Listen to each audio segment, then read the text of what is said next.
Hello, this is Sandra Anastonson's Covenant of the Way. I'm just returning to the subject of courts because I just wanted to tell you about what happened at the appeal court. I was told that the appeal would have to be heard the same day. I had to return to the counter, make an application, but the disadvantage was I didn't have all my paperwork with me. I didn't expect the appeal to be held on the same day, so two hearings in the same day, and all my paperwork were back in the house, and I didn't have time to prepare. I thought that it would be held on another day, and also I wanted to submit some more evidence, and I wasn't given a chance to submit that either. So I had to make the application to the appeals court, and it was held later on. I had to wait all day till about 5:30, and it was held on the same day, and I wasn't feeling that well enough at all because it had gone on, it was a long day, and it was two hearings in one day. It was just too much. So I'll just say that the judges and everyone were all aware that I needed a solicitor, and also they knew and they were aware that I needed a human rights solicitor. And I tried approximately 2 years to find a solicitor, but the government and the police surveillance and the Santander, whoever it was, were all preventing me from obtaining a solicitor, and I had no one to give me advice at all. No one was prepared to give me any advice where I stood at all, even though I tried so hard. And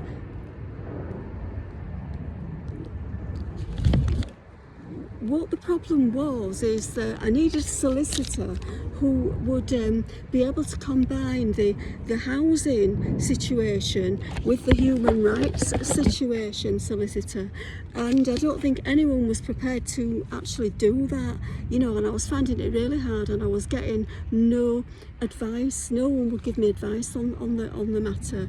They didn't actually want to give me any advice, so it was actually it was such an injustice, no justice, but justice was being denied when I didn't have any solicitor or any solicitor's representation.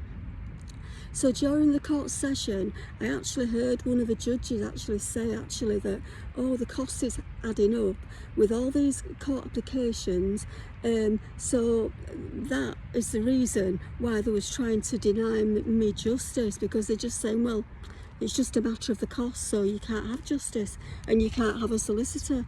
But everybody is entitled to justice, and everyone is entitled to a solicitor, and they're trying to deny me any justice at all. So, and everyone receives legal representation. So, because the other reason as well is because they all wanted, they didn't want me to make a claim, because they was all wanting, it was all about coming down to the fact that they all wanted to take my missions and just claim it, and to claim the Holy Spirit photographs and my missions, and they wanted to obtain my house, and they all knew, but that's what they was doing. That was the reason, and they was actively, knowingly preventing myself from any legal support at all. So I entered the second hearing about 5:30 p.m, and I'll just get my second page and I'll continue.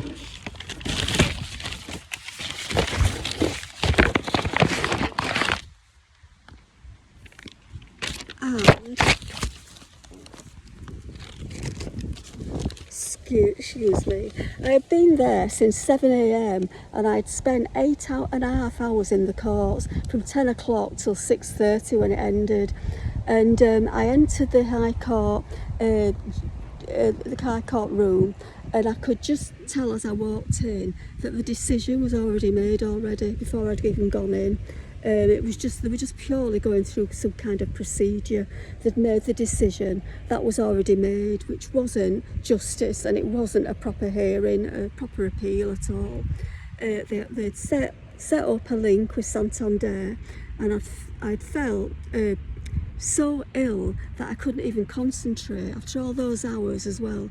Couldn't even concentrate, and I couldn't even hear properly what they were saying.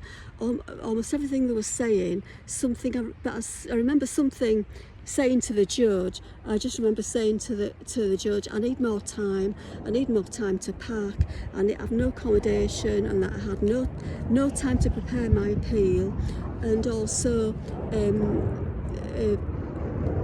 it was just not long enough to prepare it, but also told him that I believe that there was some equity in the property. Could you just hold on a bit? Yeah, so I can see. I believe there might have been some equity in the property, which I would need for some accommodation. Just on the page.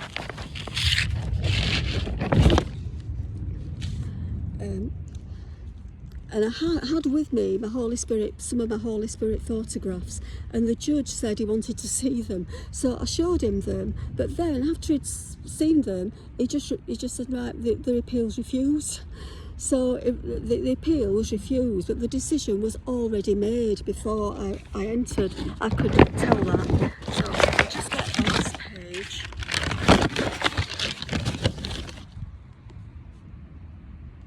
So what happened was, it ended at 6:30. The eviction was on the morning at 10 o'clock. So I was really panicking. I'd been awake 41 hours. I'd been awake altogether, and without any sleep. And on the day of court hearing, I was awake from 7 a.m. till 7 a.m. until 7 p.m. and that's the time I got home. And then when I got back, I had to start running around the house packing for the morning, for the eviction. Nothing was packed properly, and so I was up all night from 7 a.m. right till 10 o'clock next day when the bailiffs arrived at 10 o'clock. I had not a minute's sleep all night, so I was awake. So it was altogether I was awake 41 hours, and I was then with the bailiffs. The episode of what happened with the bailiffs is another story which I will be reiterating and tell you about.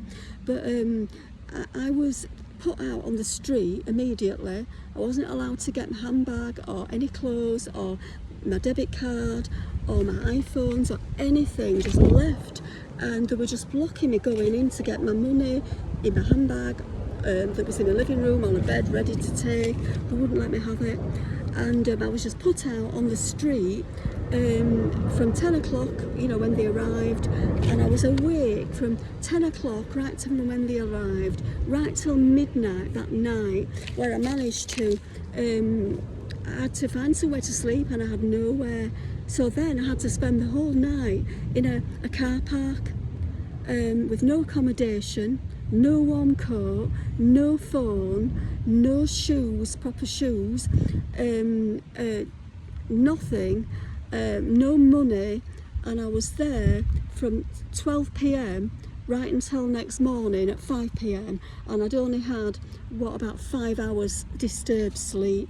So altogether I was awake 41 hours. That's how the courts in Santander had done it to me, and I was in danger all the time. No phone, no cash, no debit card, and I'd gone the whole 41 hours. So that is up to the press of what happened, and I will let you know about the eviction experience of what happened when they arrived. That is an entirely different story. That'll be what I will be putting on YouTube and on TikTok next. So from now, Sandra Anastenson's Covenant of the Way.